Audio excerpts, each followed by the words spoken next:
যে এই শেখ হাসিনাকে এক মুহূর্ত তারা আর ইন্ডিয়াতে রাখতে পারে না, এক সেকেন্ডের জন্য তার ভারতে থাকার কোনো বৈধতা নাই। বাংলাদেশ নিয়ে তারা খেলবে, আমরাও কিন্তু সেভেন সিস্টার নিয়ে খেলবো। শেখ হাসিনার ক্ষেত্রে একটা দৃষ্টান্ত স্থাপন করা উচিত। তাকে ফাঁসি না দিয়ে তাকে এই যে ঢাকা বিশ্ববিদ্যালয়ের পাশে যে পুরাতন জেলখানা আছে, সেই জেলখানায় একটি জাদুঘর করে তাকে সেইখানে রাখা উচিত। তরুণ প্রজন্ম, ভবিষ্যৎ প্রজন্ম যাবে এবং তার এই ভয়ঙ্কর পরিণতি দেখবে, তাকে থুথু দিয়ে আসবে।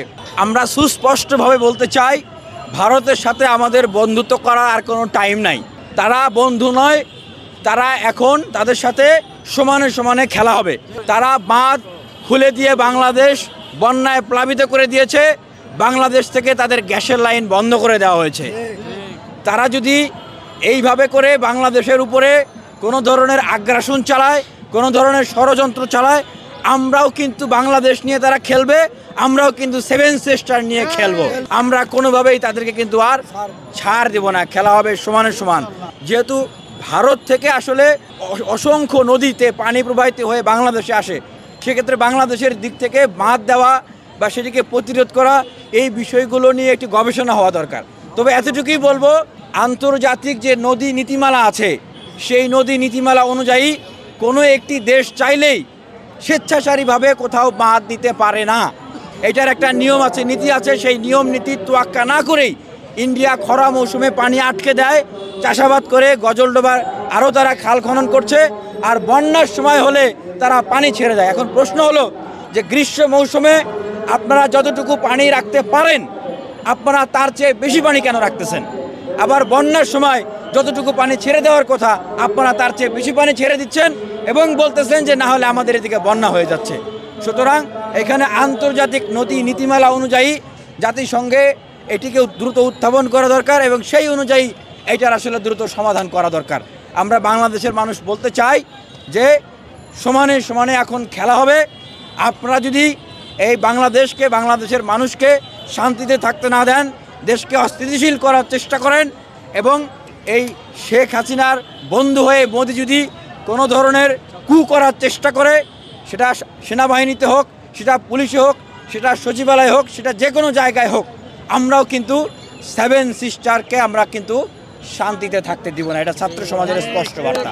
শেখ হাসিনাকে এই বাংলাদেশে এই যে এত এত আন্দোলনকারী শিশু এবং জনতার জীবন গেল, এত এত রক্ত ঝরলো, এর মূল যে কালপ্রিট, এর মূল কালপ্রিট কিন্তু হচ্ছে এই শেখ হাসিনা। তাহলে কিভাবে সেনাপ্রধান তাকে সেফ এক্সিট দিল? ছাত্র সমাজের পক্ষ থেকে সেনাপ্রধানের কাছে আমাদের সেই প্রশ্ন।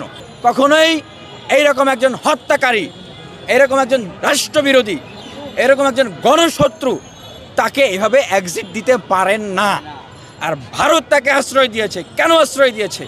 কারণ বিগত এই 16টি বছর এই শেখ হাসিনা ভারতের তাবেদার হয়ে, ভারতের পুতুল হয়ে, দাস হয়ে এই বাংলাদেশের স্বার্থকে জলাঞ্জলি দিয়ে এদেশের মানুষকে তিনি বঞ্চিত করেছেন এবং ভারতের স্বার্থ রক্ষা করেছেন। সে কারণেই কিন্তু তারা শেখ হাসিনাকে আশ্রয় দিয়েছে। এক সেকেন্ডের জন্য তার ভারতে থাকার কোনো বৈধতা নাই।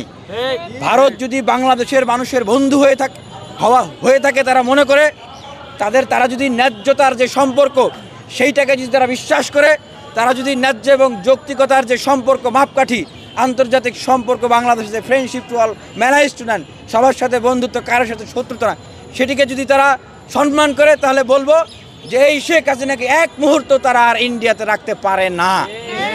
তারা তাকে বাংলাদেশে পাঠিয়ে দিবে, তাকে গ্রেপ্তার করা হবে এবং তাকে শাস্তির আওতায় আনা হবে। অনেকেই বলছেন যে রশি লাগলে রশি নে, শেখ হাসিনার ফাঁসি দে। শেখ হাসিনার ফাঁসি চাচ্ছেন। আমি মনে করি যে এখন একটি গণ অভ্যুত্থান পরবর্তী বিপ্লবী সরকারের পরিস্থিতি বা সরকার ব্যবস্থা রয়েছে। এখন এই সরকার যা বলবে সেটাই কিন্তু আইন। আমি মনে করি শেখ হাসিনার ক্ষেত্রে একটা দৃষ্টান্ত স্থাপন করা উচিত।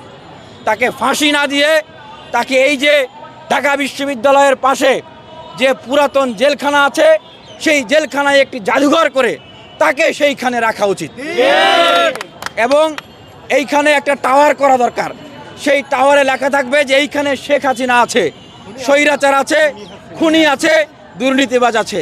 তরুণ প্রজন্মদের প্রতি এটি তারা দেখবে এবং আপনারা দেখতে চাইলে এখানে আসেন।